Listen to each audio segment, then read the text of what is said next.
Hello అండి, అందరు ఎలా ఉన్నారు? మీరందరూ బాగుండాలని మనస్ఫూర్తిగా కోరుకుంటూ welcome back to our channel simply Soujanya. ఈరోజు నైట్ డిన్నర్కి అయితే చోలే కర్రీ అలాగే చపాతీ చేస్తున్నాను. ఇది రిక్వెస్ట్ చేశారు మా ఇంట్లో. అంటే పిల్లలు చాలా రోజులవుతుంది చోలే తినాక. సో నా స్టైల్లో సింపుల్గా చోలే కర్రీ అయితే చేస్తున్నాను. సో ఆ రెసిపీ మీతో షేర్ చేసుకుంటున్నాను. ఇంతకుముందు అయితే పిల్లలు స్కూల్కి నుంచి రాగానే అన్నం తినడానికి ఇష్టపడేవాళ్ళు. సో ఇప్పుడైతే పెద్దగా అవుతున్నారు కదా, నైట్ వాళ్ళకు కూడా రైస్తో పాటు చపాతీ అయితే ఇస్తున్నాను. ఓన్లీ రైసే కాకుండా ఫైబర్ ఉండేది కూడా, ఫైబర్ అలాగే ప్రోటీన్ విటమిన్స్ అన్నీ ఉండాలి కాబట్టి ఇలా అంటే మార్నింగ్ పప్పు చేశాను. పప్పుతో పాటు చపాతీకి చోలే కర్రీ ఆలు వేసి చేస్తే చాలా బాగుంటుందని ఈరోజైతే ఇలా చేసేస్తున్నాను. సో ముందుగా అయితే చోలే ఉడకబెట్టేశాను. నాకు చోలే ఉడకబెట్టేటప్పుడు నానబెట్టేటప్పుడు గుర్తులేదు అసలు వీడియో తీయాలి అని. సో డైరెక్ట్ ఉడకబెట్టి అంటే వేడి నీళ్ళ నుంచి తీసి సపరేట్ చేస్తున్నాను. అప్పుడు గుర్తుకొచ్చింది అరే వీడియో తీద్దామని. సో అప్పుడే వీడియో అనేది స్టార్ట్ చేసేసాను. సో అవి చోలే అయితే పక్కకు పెట్టేసుకొని ముందు చపాతీకి అయితే పిండి తడుపుకుంటున్నాను. సో నార్మల్గా చపాతీ మనకు సాఫ్ట్గా రావాలంటే ఇలా బనానా కానివ్వండి, పెరుగు కానివ్వండి, ఇలా నెయ్యి ఏదైనా సరే వేస్తూ ఉంటారు కదా. ఇక్కడ నేను వచ్చేసి పెరుగు వేస్తున్నాను ఈరోజు, బనానా కాకుండా. అంటే కొంచెం పుల్లగా అయింది పెరుగు, ఎవరు తినట్లేదు.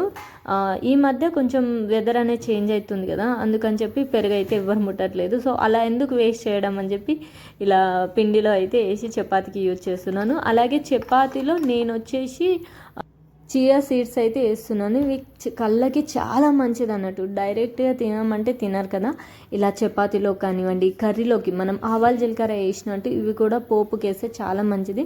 సో అట్లా కొంచెం కర్రీ వచ్చి వాళ్ళు ఇష్టంగా తినట్లేదని ఇలా చపాతీలోకి వేస్తున్నాను. టేస్ట్ కూడా చాలా బాగా వస్తుంది చపాతీ. అంటే అంత ఫ్లేవర్ మనకి తెలియదు ఇలా వేసామని. లుక్ వైజ్గా అయితే చాలా బాగుంటుంది. సో పెరుగు కూడా చూశారు కదా, ప్యాకెట్లో అంటే ఇంట్లో అయితే తోడు పెట్టలేదు, బయట తోడు పెట్టింది అమ్ముతారు, అదే తీసుకొచ్చింది అన్నట్టు. అది అట్లనే కవర్లో ఉండే ఎవరు తినకపోయేసరికి పుల్లగా అయిందని ఇలా చపాతీలు అయితే చాలా సాఫ్ట్గా చాలా బాగా వచ్చాయని ఒకసారి ట్రై చేయండి. పెరుగు వేస్తే అంటే నార్మల్గా మనం ఆయిల్ కానివ్వండి, నెయ్యి కానివ్వండి వేసి తడుపుతాం కదా, ఇట్లా చపాతీ చేసేటప్పుడు అంటే పూరీలో కూడా పెరుగు అలాగే బనానా వేస్తే చాలా సాఫ్ట్గా బాగా వస్తాయి, ఎక్కువసేపు కూడా సాఫ్ట్గా అనేది ఉంటుంది. సో ఇలా అయితే చేశాను. నేను ఏది కూడా వేస్ట్ చేయనండి. అలా అని చెప్పి ఖరాబ్ అయింది అయితే వాడను. సో పుల్లగా అయింది అంతే, బాగానే ఉంది. తిని చూశాను, టేస్ట్ బాగుంది కానీ పులుపు అయింది. సో పుల్లగా తినరు, వెదర్ కూడా చల్లగా ఉంటుందని చెప్పి ఇలా ట్రై చేయడం కాదు చేసేసాను. చాలా బాగుంది. ఇంతకుముందు అయితే మా పిల్లలు బాక్స్లోకి అన్నం సపరేట్ కర్రీ సపరేట్ అని తీసుకెళ్లే వాళ్ళు కాదు, రెండు కలిపి పెడితేనే తీసుకెళ్లేవాళ్ళు. అఫ్కోర్స్ ఇప్పటికి కూడా, ఎందుకంటే స్కూల్లో వాళ్ళకి అంత సపరేట్గా తీసుకెళ్ళి కలుపుకొని తినడానికి ఉండదు కాబట్టి నేనైతే రైస్ కర్రీస్ అన్నీ అంటే పప్పులు కాదు కర్రీస్ చేసినప్పుడు కలిపి బాక్స్లో పెట్టేస్తాను. మళ్ళీ సపరేట్గా కొంచెం కర్రీ అయితే పెడుతూ ఉంటాను. పిల్లలు ఒక ఏజ్ వచ్చినప్పుడు వాళ్ళకి బలమైన ఫుడ్ అంటే మనం తినేది ఏదైనా సరే వాళ్ళకి ప్రోటీన్ విటమిన్ ఫైబర్ అందుతుందా లేదా అని చూసుకోవాలి.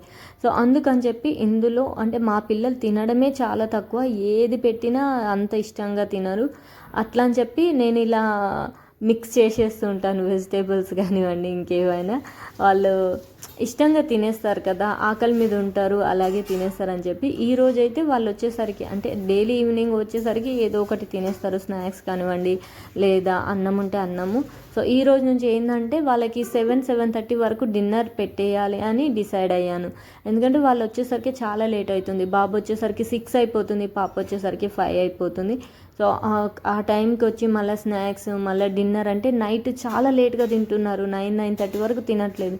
సో అలా కాదు అని చెప్పి ఈరోజు ఎలాగైనా తొందర పెట్టేయాలని చెప్పి ఫస్ట్ బియ్యం కడిగి కుక్కర్ అయితే పెట్టేశాను స్టవ్ పైన. అంటే నైట్ టైం నేనైతే డిన్నర్కి బదులు అంటే రైస్ అయితే తీసుకోను, చపాతీ అట్లా ఏదో ఒకటి తీసుకుంటాను టిఫిన్ వైజ్గా. ఒకవేళ అన్నం తినేది ఉంటే చాలా తక్కువ క్వాంటిటీలో తీసుకుంటాను. సో రైస్ అయితే అయిపోయింది. ఇక్కడ చపాతీ పిండి కూడా తడిపి పక్కన పెట్టేశాను. ఇప్పుడు చోలేకైతే నేను ఓన్లీ చోలే కాకుండా వెజిటేబుల్స్ కూడా యాడ్ చేశాను. ఆలు కానివ్వండి, క్యారెట్ కానివ్వండి, ఇవి కూడా యాడ్ చేస్తే చాలా మంచిది. అందుకని నేను ఇంట్లో క్యారెట్ అయితే లేదు, అందుకని 2 ఆలు తీసుకున్నాను. ఇక్కడ గ్రేవీకి వచ్చేసి చోలే కర్రీలో గ్రేవీ ఎక్కువ ఉంటేనే బాగుంటుంది. మనం ఎప్పుడు కూడా గ్రేవీ కర్రీస్ చేసినప్పుడు 1:2 రేషియోలో తీసుకోవాలి. అంటే ఒక్క ఆనియన్ తీసుకుంటే 2 టమాటాలు, 2 ఆనియన్స్ తీసుకుంటే 4 టమాటాలు, 3 టమాటాలు అట్లా తీసుకోవాలి. అంటే టమాటా సైజ్ని బట్టి. సో నాకు ఇక్కడైతే టమాటోస్ ఎక్కువ లేవు, అందుకని ఒకటి టమాటో తీసుకున్నాను. ఉల్లిపాయలు అనేది ఎక్కువ తీసుకున్నాను, అవి కూడా చిన్నగా ఉన్నాయి. సో మిక్సీ చేయడానికి బదులు, సన్నగా తరుక్కోవడానికి బదులు ఇలా కచ్చా పచ్చగా ఏమంటారు మిక్స్ పట్టుకుంటే బాగుంటుంది. అంటే రోట్లో దంచుకోవచ్చు, కానీ నా దగ్గర ఇది ఉంది. సో మిక్సీ పట్టుకుంటే మాత్రం ఒక్కసారి అంటే ఇట్లా ఒక్కసారి బరకగా పట్టేసుకొని, నాకు ఇందులో చాలా సాఫ్ట్గా, మరీ బరకగా కాకుండా మరీ పెద్దగా కాకుండా మరీ పేస్ట్గా కాకుండా అవుతాయి. సో హ్యాండ్మేడ్, నాకు కూడా హ్యాండ్స్కి ఎక్సర్సైజ్ అవుతుందని ఇదైతే యూజ్ చేశాను. ఇది చాలా ఇయర్స్ కింద, ఇది మా అమ్మ నాకు అలా ఇచ్చారు. సో అది అప్పుడప్పుడు ఇలా యూజ్ చేశాను. నాకు సడన్గా గుర్తుకొచ్చింది, అరే ఉల్లిపాయలు పట్టడానికి ముందు ఆలు కట్ చేసి పెట్టుకుందాం, ఎందుకంటే పోపు వేస్తే తొందరగా అయిపోతుంది.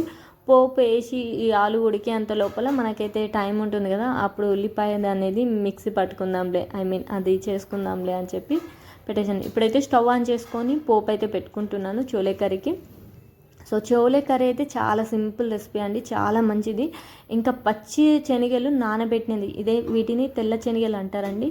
పడగడుపున మార్నింగ్ ఒక గుప్పెడు తింటే చాలా మంచిది, ఎదిగే పిల్లలకి చాలా మంచిది, బోన్స్కి అలా చాలా అంటే చాలా మంచిది. ట్రై చేయండి. మా పిల్లలు అయితే తినమంటే అంతా తినరు, ఒకటి రెండు తిని మిగతా పక్కకు పెడతారు. అందుకని వాళ్ళ కోసం ఇలా ఉడకబెట్టినవి అంటే సపరేట్గా తీసి పెడతాను. అవి పోపు పెట్టి వితౌట్ ఆయిల్లో జస్ట్ షాలో ఫ్రై లాగా చేసి ఇస్తాను. ఇక్కడైతే ఆయిల్ అంటే నేను చాలా తక్కువ ఆయిల్ వాడతాను. సో కొద్దిగా ఆయిల్ వేసి ఒక స్పూను ఆవాలు, ఒక స్పూను జీలకర్ర వేసుకొని అవి గోలిన తర్వాత, ఇవి ఉడకపెట్టిన ఆలు కాదండి, జస్ట్ పీల్ తీసి పెట్టిన ఆలు. సో చాలా చిన్నగా కట్ చేసుకున్నాను. చిన్నగా కట్ చేసుకుంటే ఏంటంటే తొందరగా ఉడికిపోతుంది. ఇంకొకటి, మన ఆలు కన్నా ముందు ఆనియన్స్ ఎప్పుడు వేయద్దు. నేను ఇక్కడ ఆనియన్స్ వేయలేదు చూసారా, ఎందుకంటే ప్యాన్కి అతక్కపోతుంది, అందుకని ఆనియన్స్ వేయలేదు. ఆలు వేసాను. ఆలు వేసి ఒక్కసారి కలుపుకొని మనం గరం మసాలా, సో ఇక్కడ గరం మసాలా వచ్చేసి ఒక బిర్యానీ ఆకు, ఒక 2 లవంగాలు, ఒక ఇలాచి, చిన్న దాల్చిన చెక్క వేసుకొని ఫ్రై చేసి మూత పెట్టేశాను. ఆలు అయితే మనకి సన్న మంట మీద పెట్టి కొంచెం ఉప్పేస్తే తొందరగా ఉడుకుతుంది, ఎందుకంటే చిన్న పీసెస్ కట్ చేసుకున్నాం కాబట్టి. సో అది అటు అవుతుంటేనే ఇక్కడ ఆనియన్స్ అనేది నేను పట్టేసుకున్నాను. సో మధ్య మధ్యలో కర్రీ కూడా మాడకుండా, అంటే కొద్దిగా ఆయిల్ వేసాను కదా, అడుగంటుతుంది. సో అందుకని కలుపుతూ ఉన్నాను. సో ఇక్కడ చూసారా, పచ్చిమిర్చి, ఆనియన్స్, అల్లం వెల్లుల్లి కూడా నేను ఇందులోనే వేసాను, వేసి చేసుకున్నాను. మీరు కావాలంటే ఇవన్నీ కలిపి మిక్సీలో బరకగా పట్టుకొని యాడ్ చేసుకొని ఇక్కడ 1/2 స్పూను పసుపు యాడ్ చేసుకున్నాను. ఒక్కసారి అయితే కలుపుకోవాలి. కలుపుకున్న చోలే కానివ్వండి, రాజ్మా కానివ్వండి, ఇది చాలా రిచ్ ప్రోటీన్ ఉంటుంది. సో కొంచెం తిన్నా మనకి కడుపు అనేది నిండుగా అనిపిస్తుంది, హెల్త్కి కూడా చాలా మంచిది. ఇక్కడ ఆనియన్స్ అయితే చేసేసాను కదా, అలాగే టమాటోస్ నా దగ్గర ఒకటే ఉందని చెప్పి ఒకటే తీసుకొని ఇది కూడా ఇందులో వేసేసుకొని నేనైతే తురిమేసుకున్నాను. చూడండి కొద్దిగా వచ్చింది. అదే మిక్సీ పట్టుకుంటే మనకు చాలా పేస్ట్ లాగా వస్తుంది కదా, సో నాకు ఎక్కువ పేస్ట్ వద్దని చెప్పి ఊరుకున్నాను. లేదు అంటే మీరు ఇక్కడ ఒక్క ఉల్లిపాయ తీసుకుంటే కంపల్సరీ, అంటే 1:2 రేషియోలో మీరు టమాటాలు తీసుకోవాలి. సో ఇక్కడ నేను ఆల్రెడీ చోలే కూడా చూపించారు కదా, ఉడకబెట్టాను.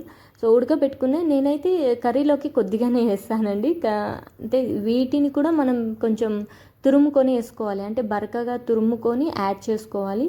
సో చోలే వేసి ఒక్కసారి మొత్తంగా కలుపుతున్నాను. ఆలు అయితే మనకి 50% కుక్ అయిపోయింది. సో ఇప్పుడు ఈ చోలేతో పాటు ఇంకొక 2 మినిట్స్ కానివ్వండి, 5 మినిట్స్ సిమ్లో ఉడకబెట్టుకుంటే మనకి మిగిలిన 50% కూడా ఉడికిపోతుంది విత్ చోలే అండ్ ఆలు కర్రీ. సో చోలే కూడా నేను మిక్సీలో కాకుండా, అంటే కరెంటు సేవింగ్ అనుకోండి, ఇంకేదన్నా అనుకోండి, సో మిక్సీలో కాకుండా ఇలా ఈ చాపర్లో వేసి నేనైతే తురుముకుంటున్నాను. సో ఇది చాలా తొందరగా బ్లెండ్ అయిపోతుందండి మనకి. సో మరీ పేస్ట్గా కాకుండా, మరీ బరకగా కాకుండా చాలా బాగా వస్తుంది. సో ఇది కూడా నేను పట్టేసుకున్నాను చూడండి.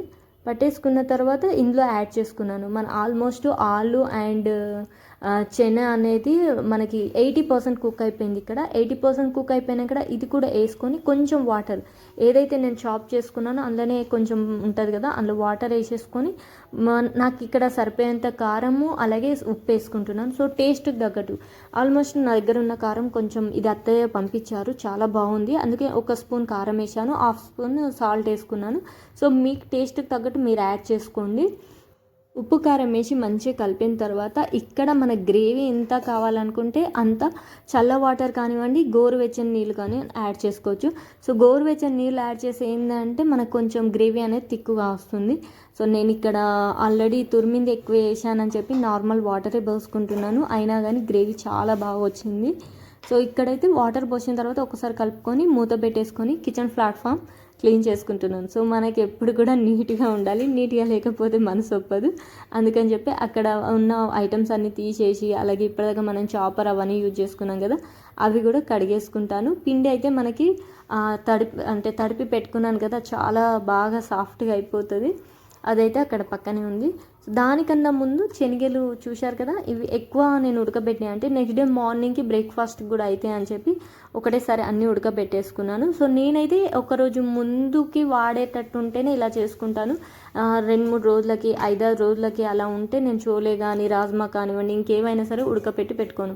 ఒక హాఫ్ అన్ అవర్ బిఫోర్ లేచైనా సరే వాటిని అప్పటిదప్పుడే చేసుకోవడానికి ట్రై చేస్తాను. కానీ ముందు ఇన్స్టెంట్స్గా అయితే చేసి పెట్టాను.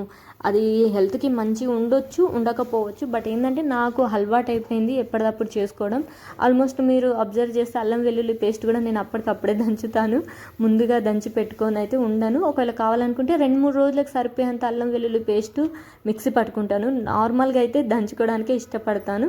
సో అక్కడ చాపర్ అవన్నీ యూజ్ చేశాను కదా, అవైతే కడిగేసుకుంటున్నాను. సో ఏంటంటే ఎప్పటికప్పుడు కడిగేసుకుంటే కూడా మనకి చింకులో గిన్నెలు అనేది ఎక్కువ పడవు, చూడడానికి కూడా కిచెన్ అనేది నీట్గా కనబడుతుంది. అలాగే ప్లాట్ఫామ్ కూడా వంట చేస్తున్నప్పుడు మనకి కిచెన్ కానివ్వండి, కిచెన్ ప్లాట్ఫామ్ కానివ్వండి ఎంత నీట్గా ఉంటే, ఎంత ఖాళీగా ఉంటే అంత బాగా అనిపిస్తుంది. మరి నాకైతే అలా అనిపిస్తుంది, మీకు ఎలా అనిపిస్తుందో కామెంట్ చేయండి.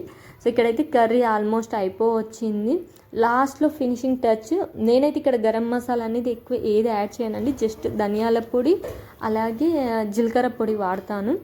సో ధనియాల పొడి జీలకర్ర పొడి అయితే లేదు, అందుకని చెప్పి ఇక్కడ చిన్న రోల్ ఉంది కదా, అందులో వేయించిన జీలకర్ర అలాగే కొంచెం వేయించిన ధనియాలు ఉంటే వేసుకొని నూరేసుకొని ఇలా వేసుకున్నాను. మీరు బయట కావాలంటే సూపర్ మార్కెట్లో చోలే మసాలా కూడా దొరుకుతుంది, అది కూడా యాడ్ చేసుకోవచ్చు. సో నేనైతే బయట మసాలాలు అయితే అసలు వాడను, అంటే ఎప్పుడో ఒకసారి కావాలి అనుకుంటే మాత్రమే వాడతాను. సో అది కూడా టేస్ట్ బాగుంటుంది. బట్ ఇందులో మనం టేస్ట్ రావాలంటే ఫైనల్గా కొత్తిమీర నేను పుదీనా యాడ్ చేస్తాను. సో ఇక్కడ వీడియో విషయానికి వస్తే నేను ధనియాల పొడి జీలకర్ర పొడి వేసాను కదా, ఒక్కసారి అయితే కలుపుకుంటున్నాను. అలాగే ఆ బిర్యానీ ఆకు ఉంది కదా, అది అయితే తీసేస్తాను తర్వాత. సో నాకు అది ఎప్పుడెప్పుడు తీసేయాలి అన్నట్టుంది. అక్కడ కిచెన్ ప్లాట్ఫామ్లో నేను వాడినవి ఏవైతే ఉన్నాయో పోపుల డబ్బా కానివ్వండి, మిగిలిన శనగలు వేసిన బాక్స్ కానివ్వండి, వాటి ప్లేస్లలో పెట్టేశాను. ఇక్కడ ఫైనల్గా కొత్తిమీర అలాగే పుదీనా చాలా మంచిదండి, పుదీనా కూడా టేస్ట్ చాలా బాగుంటుంది. సో పుదీనా కొత్తిమీర వేసిన తర్వాత ఫైనలీ మనకి చోలే కర్రీ కట్టా మీఠా ఉంటుంది కదా, అలా రావడానికి జస్ట్ కొంచెం అంటే కొంచెం ఒక 2 చిటికెలంతా షుగర్ వేయండి. సారీ 2 కాదు, ఒక్క చిటికెడు షుగర్ వేయండి. అలాగే సగం వక్క నిమ్మ రసం పిండండి. సో చోలే కర్రీ చాలా అంటే చాలా టేస్టీగా వస్తుంది. మీరు బయట అదేంటి చోలే మసాలా అన్నాను కదా, అది వేయకున్నా పర్లేదు, అంత బాగా వస్తుంది టేస్ట్. సో ఇక్కడైతే కర్రీ అయిపోయింది. ఇప్పుడైతే చపాతీ చేస్తున్నాను. చపాతీ కూడా చాలా సాఫ్ట్గా అయిపోయింది. అదేనండి పిండి చాలా సాఫ్ట్గా అయింది. మినిమం అంటే ఆల్రెడీ నేను అందులో పెరుగు వేసాను కదా, పెరుగు కూడా నైట్ టైం అయితే పెరుగు సపరేట్గా తినొద్దంటారు, కానీ ఇలా చపాతీలోకి వేసుకోవడం వల్ల ప్రాబ్లం ఏం కాదు. చపాతీ కూడా చాలా డిఫరెంట్గా చేసుకోవచ్చు. నేనైతే మెంతికూర ఉంటుంది కదా, మెంతికూర దొరికినప్పుడు మెంతికూర వేసి చేస్తుంటాను. అలాగే ఇక్కడ సియా సీడ్స్ వేసాను కదా, సియా సీడ్స్కి బదులు వేరే కూడా ఉంటాయి, నేను అవి ఏమి వేస్తాను అనేది తర్వాత చూపిస్తాను. అంటే ఇప్పుడు రెయినీ సీజన్ స్టార్ట్ అవుతుంది కదా, అప్పుడు అవి ఎక్కువ వాడుతుంటాను. సో టేస్ట్ వైజ్గా హెల్త్ వైజ్గా చాలా అంటే చాలా మంచిది. సో చపాతీలు కూడా చేసేస్తున్నాను ఫాస్ట్గా, ఎందుకంటే టైం ఆల్రెడీ 7 అవుతుంది. 7:30 వరకు పిల్లలకు పెట్టేయాలనుకున్నాను కదా, అందుకోసమని. సో రైస్ ఉంది కాబట్టి చపాతీ అయితే ఎక్కువ చేయట్లేదు. సో కర్రీ అయితే పక్కన ట్రాన్స్ఫర్ చేసి పక్కన పెట్టేసుకున్నాను. ఇప్పుడు ప్యాన్ పెట్టేసుకొని చపాతీ కూడా కాలుస్తున్నాను. నేను చపాతీ ఏమో పిల్లలకు ఒక రకంగా కాలుస్తాను, నాకు మా వారికి అయితే ఇంకో రకంగా కాలుస్తాను. అంటే పిల్లలకి కొంచెం నెయ్యి అట్లా వేసి కాలుస్తాను, మాకైతే పుల్కాలు చేస్తాను. పుల్కాలు ఎలా చేస్తాను స్టవ్ మీద అంటే, ఫస్ట్ ప్యాన్ పైన చపాతీ వేసుకొని 2 సైడ్లో మంచిగా కాల్చుకున్న తర్వాత దాన్ని స్టవ్ పైన వేస్తాను. అంటే ఏంటి అది గుర్తుకు రావట్లేదు, పుల్కాలకి వేరేది ఉంది నాకు, స్టవ్ మీద డైరెక్ట్గా కాల్చడం మంచిది కాదు కదా, అది పెట్టి చేద్దాం అనుకుంటాను కానీ నాకు దాని మీద పెట్టి చేసే ఎందుకో అంత సాటిస్ఫాక్షన్ అనిపించట్లేదు. అయినా పర్లేదు, హెల్త్ ఈజ్ ఇంపార్టెంట్ కదా, సో అందుకని అది పెట్టి కాలుస్తాను. నేను నెక్స్ట్ వీడియోస్లో ఎప్పుడన్నా మీకు చూపిస్తాను అదేంటి అనేది. ఇక్కడైతే చపాతీ అనేది కాలుస్తున్నాను. సో నాకు చపాతీ స్టిక్ కన్నా చేతితో కాల్చడం ఎక్కువ అలవాటు. అంటే చేతి కాలదా అంటే స్టవ్ అడ్జస్ట్మెంట్ చేసుకుంటాం కదా, హైలో సిమ్లో ఉన్నప్పుడు చేతి అంత హీట్ అనిపించదు, మళ్ళీ ఫాస్ట్గా అంటాం కాబట్టి కాలదు. సో మా పాప కూడా అదే అంటేది పక్క నుంచి, నీకు చేతి కాలట్లేదా అమ్మ ఎట్లా చేస్తున్నావు అని. సో ఇక్కడ మా పాప కూడా ఉంది, ఎందుకంటే టైం అయింది కదా, ఆకలేస్తుందని వచ్చేసింది అన్నట్టు. సో చపాతీ కర్ర చూసారా, జస్ట్ ఆ కార్నర్లోకి కొంచెం ప్రెస్ చేయడానికి మాత్రమే వాడుతున్నాను. ఇలా ప్రెస్ చేయడానికి కూడా నేను ఏదైనా క్లాత్ ఉంటుంది నాకు చపాతీలు చేయడానికి, అదే జొన్న రొట్టెలు చేసినప్పుడు వాడతాం కదా, సో దాంతోనే యూజ్ చేస్తాను. చపాతి కూడా నెయ్యి వేసి పిల్లలకి ఇస్తాను, అది ఇంట్లో ప్రిపేర్ చేసిందే. సో నెయ్యి అయితే అయిపోయింది, సో మళ్ళీ చెయ్యాలి. ఇప్పటికైతే వాళ్ళకి జస్ట్ కొంచెం ఆయిల్ వేసి అయితే ఇస్తున్నాను. అసలు నైట్ రొటీన్ కానివ్వండి, మార్నింగ్ రొటీన్ కానివ్వండి చాలా మంచిది. ఎందుకంటే మనం నైట్ రొటీనే తీసుకోండి, నైటే అన్ని పనులు చేసి పెట్టుకున్నాం అనుకోండి, నెక్స్ట్ డే మార్నింగ్కి ఎంత ప్లెజెంట్గా ఉంటుంది. అసలు మైండ్ కానివ్వండి, మన మనసు కానివ్వండి, అంటే కిచెన్ కానివ్వండి, ఇల్లు కానివ్వండి, నీట్గా ఉండేసరికి మనం లేచి ఒక్కసారి అలా నీట్గా ఉన్న చూసి ఎంత బాగా అనిపిస్తుంది. అందుకే నేను ఎప్పటికప్పుడే క్లీన్ చేసుకుంటూ ఉంటాను. కానీ ఈ మధ్య కొంచెం పర్సనల్ ప్రాబ్లమ్స్ వల్ల, అంటే బయటికి వెళ్ళడం రావడం ఎక్కువ అయిపోతుంది. సో దానివల్ల అయితే ఇల్లు అయితే చాలా గందరగోళంగా అయిపోయింది. అసలు ఒకసారి చూపిస్తాను మీకు, ఎక్కడి పని అక్కడే అయిపోయింది. నిజంగా మనకి ఒక్కోసారి ఇంట్లో చేసే పనులే, అబ్బా ఏంది ఎప్పుడు ఇదేనా రొటీనా, మార్నింగ్ లేవడం, వండుకోవడం, తినడం, పిల్లలకు పెట్టడం, క్లీన్ చేసుకోవడం, ఇవేనా అనిపిస్తుంది. కానీ ఒక్కసారి ఈ పనులు కాకుండా మనం బయటకు వెళ్ళి బయట గాలిలో ఉన్న, అంటే బయట వేరే ప్లేస్లో ఉన్నప్పుడు, అప్పుడు మనకి ఇల్లు మీద అంటే వీటి మీద మైండ్ సరే దీనికన్నా ఆ లైఫే బాగుంది కదా, ఆ రొటీన్స్లోకి వెళ్తే బాగుంటుంది కదా అనిపిస్తుంది. మీకు కూడా ఎంతో కొంతమందికి అనిపించి ఉండొచ్చు. సో ఏంటంటే ఈ మధ్య ఫంక్షన్స్ ఎక్కువ అయిపోయాయి. అంటే మా రిలేటివ్స్లో మా తమ్ముడు అవుతాడు, తమ్ముడు మరదలు డెలివరీ అయ్యింది, అలాగే మా మేనకోడలు డెలివరీ అయింది. సో అక్కడ ఇక్కడ వెళ్ళడము రావడము, అది అలాగే పిల్లలకు ఒకటేసారి స్కూళ్ళు స్టార్ట్ అవ్వడము, ఇలా అయ్యేసరికి నాకు రొటీన్స్ అనేది ఎక్కడక్కడ అంటే ఇల్లు అనేది క్లమ్జీగా అయిపోయింది. అసలు క్లీనింగ్ లేదు, ఏది లేదు. మళ్ళీ రొటీన్స్ అని స్టార్ట్ చేసేసరికి ఎంత పీస్ఫుల్గా అనిపిస్తుందో. సో ఎప్పుడు కూడా చూడండి, రొటీన్స్ అనేది చాలా మంచిది. అది మార్నింగ్ రొటీనే కానివ్వండి, ఆఫ్టర్నూన్ రొటీనే కానివ్వండి, నైట్ రొటీనే చూసుకోండి. నైట్ డిన్నర్ కంప్లీట్ అయిపోయిన తర్వాత కిచెన్ అంతా క్లీన్ చేసుకొని, గిన్నెలన్నీ క్లీన్ చేసేసుకొని, కిచెన్ ప్లాట్ఫామ్ నీట్గా సర్దేసి పెట్టేసుకుంటే అసలు నెక్స్ట్ డే మార్నింగ్ లేచేసరికి ఆ కిచెన్లోకి రాగానే ఎంత ప్రశాంతంగా అనిపిస్తుంది, ఎంతో ఉత్సాహంగా కూడా మార్నింగ్ అంతా పని అనేది చేసుకుంటాము. సో నాకు అనిపించింది అయితే చెప్పేశాను. ఇక్కడ డిన్నర్ అయితే కంప్లీట్ అయిపోయిందండి. డిన్నర్ కంప్లీట్ అయిపోయిన తర్వాత కిచెన్ అయితే ఇలా క్లీన్ చేసి పెట్టుకున్నాను. ఓకేనండి, ఉంటాను. ఒక మంచి వీడియోతో మళ్ళీ కలుసుకుంటాను. Take care, bye bye.